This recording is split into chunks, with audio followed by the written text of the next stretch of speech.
Good morning, Auburn family.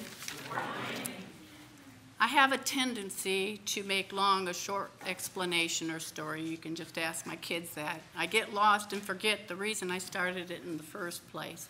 So in order to stay on track and to be less nervous, I am going to be reading my testimonial.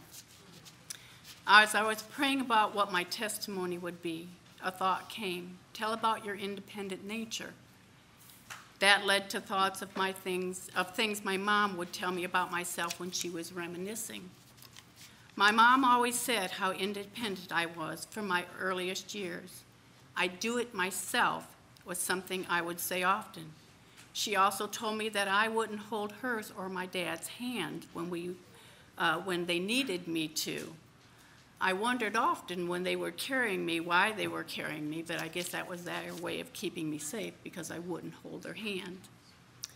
Hand holding is something I'd never done much of as a child, a teenager, or an adult. As a child, it restrained me from doing what I wanted to do and from going where I wanted to. There was no fun or adventure in having to hold their hand. One time when I was 4 or 5, a boy I didn't know pulled me by my hand to his house on another street.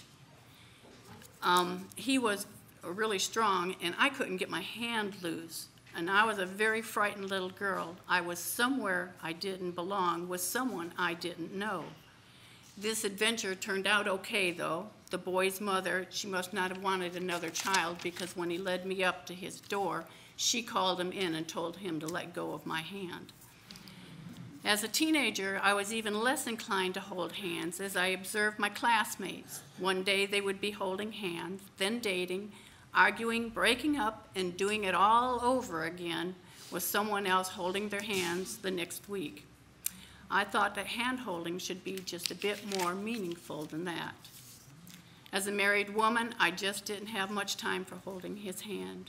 I was busy, always on the go. My hands were taking care of my family. Our time to sit and hold hands was in the car when we went somewhere together, and that didn't amount to much hand-holding time. At the age I am now, after going through some tough experiences in my 50s, when diagnosed in leukemia with 2005, losing Jake in 2006, Mom in 2007, and nearly killing myself in a diving accident when I injured my spinal cord. And I've read this numerous times and didn't tear up, so I don't know why I am now. But when I injured my spinal cord in that diving accident, I've come to realize I don't want to do it myself anymore. Every morning when I wake up, I realize how incapable I am of ordering my life. Sometimes it just takes you where you don't want to go. So help me, Lord, to be more dependent on you and less on myself. Take me by the hand, lead me, guide me, bring me safely home. Amen.